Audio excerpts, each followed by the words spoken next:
The scream that exploded from my side yard that Tuesday morning was something straight out of a B-grade horror flick, except the monster was a 2021 Lexus and the victim was my Kentucky bluegrass.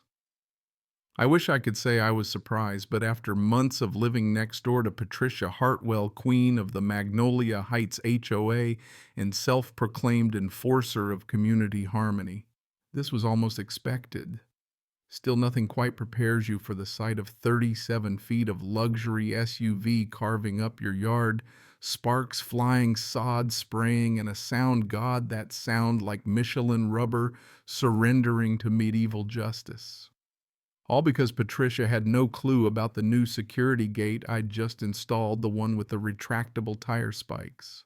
Patricia tumbled out of her Lexus, one heel off mascara, running, absolutely losing her mind. She screeched that I'd tried to murder her, that this was assault, that I'd targeted her for being an HOA board member. Yeah, apparently that's a protected class now.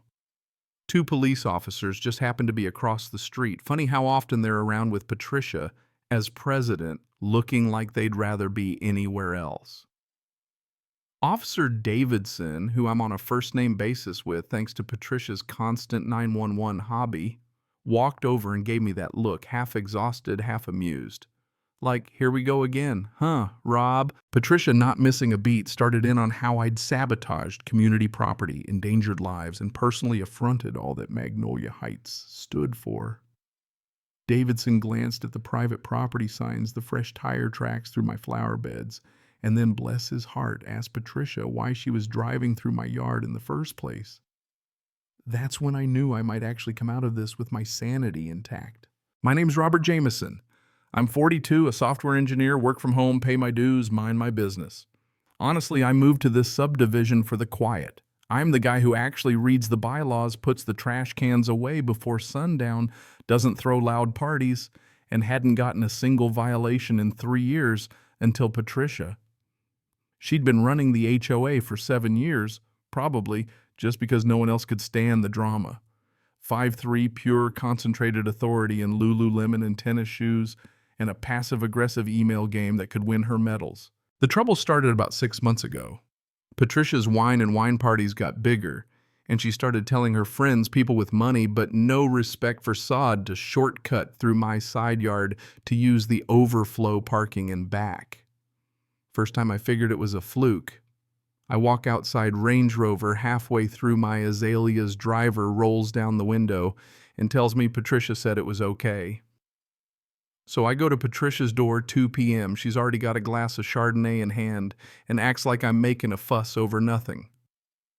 Your yard's in a perfect spot for community access, she says, waving around some printed optimization proposal that basically turned my property into a public road. I tell her politely at first that it's private land. But she just shrugs and says, we all have to make sacrifices for the greater good. You know what I mean? Like, sure, as long as it's never her sacrifice. Next day I try to fix things, put up a cute fence, some no trespassing signs. Mysteriously, they vanish. I roll in some landscaping boulders to block the path. HOA slaps me with a $500 fine for unauthorized modifications. When I show up to contest it, Patricia's smirking. The rest of the board nods along like bobbleheads, and suddenly I'm impeding the natural flow of the community. If you're sensing a pattern here, you're not alone. It gets crazier. Patricia starts hosting weekly optimization committee meetings, and suddenly it's not one car, but 10 every Wednesday, driving straight through my yard like it's the Daytona 500. Trash left behind, tire marks everywhere, even a teenager spinning donuts in my meditation garden, trashing my koi pond's filter. When I complain, Patricia actually tells me I should feel honored the future leaders of the community are using my property as a proving ground. I document everything: photos, videos, complaints, certified letters. I even bring in a real estate attorney.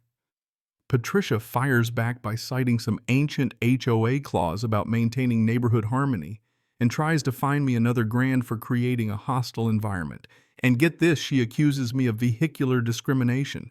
I don't know where she finds this stuff. But the real kicker, Patricia's annual spring fundraiser rolls around, and she sends out a neighborhood email explicitly instructing people to use what she calls the Jameson Express route through my yard. That day I watched 43 cars roll over my lawn in 6 hours. My Japanese maples gone, my mailbox flattened, my patience officially out. If the HOA wouldn't help, I'd get creative.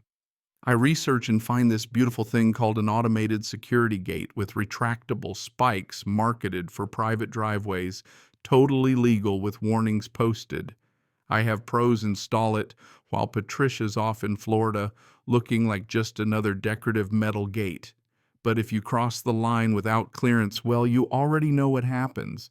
I put up bright yellow signs, private property security measures in place, tire damage will occur.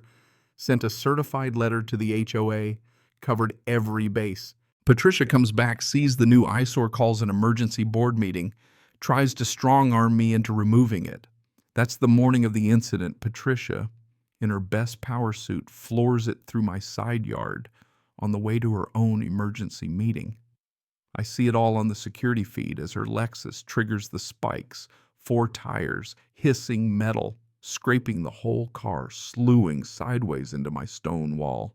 She gets out hair wild, screaming bloody murder. Cops get everyone's story. Officer Davidson reviews my camera footage, shows Patricia gunning it through marked property past all the signs. Patricia's yelling for my arrest, but Davidson just shakes his head. Security measures properly signed on private property. That's not a booby trap, ma'am. That's you trespassing. Her insurance denied. Intentional trespass. Multiple warnings ignored. The repair bill for her Lexus over $12,000.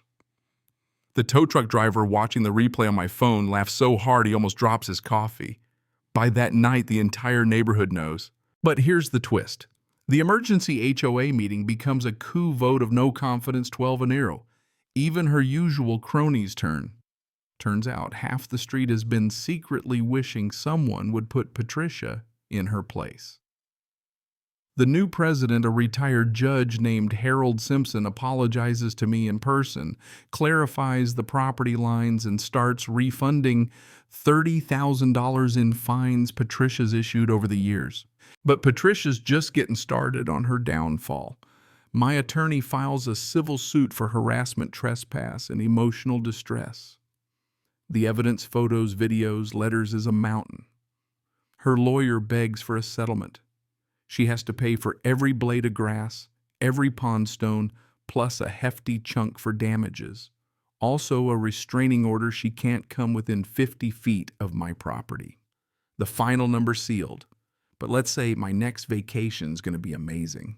Then the DA steps in: criminal charges, trespass, vandalism, harassment, 43 video counts. Her lawyer pleads down to probation, community service, no HOA events allowed, $15,000 in fines, and anger management classes.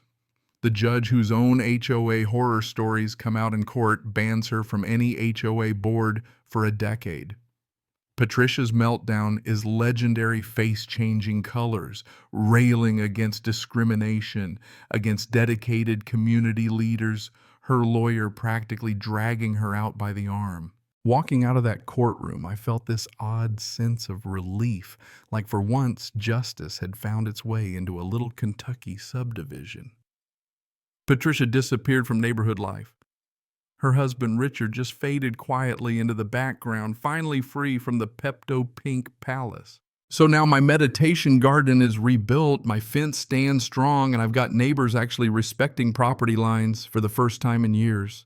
But hey, this story's got a weird aftertaste. Was I the hero, or just the guy who finally snapped?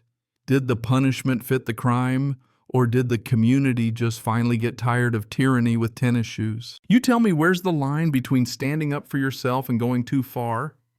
Drop your take in the comments. What would you have done if Patricia was your neighbor, community justice, or community chaos who really won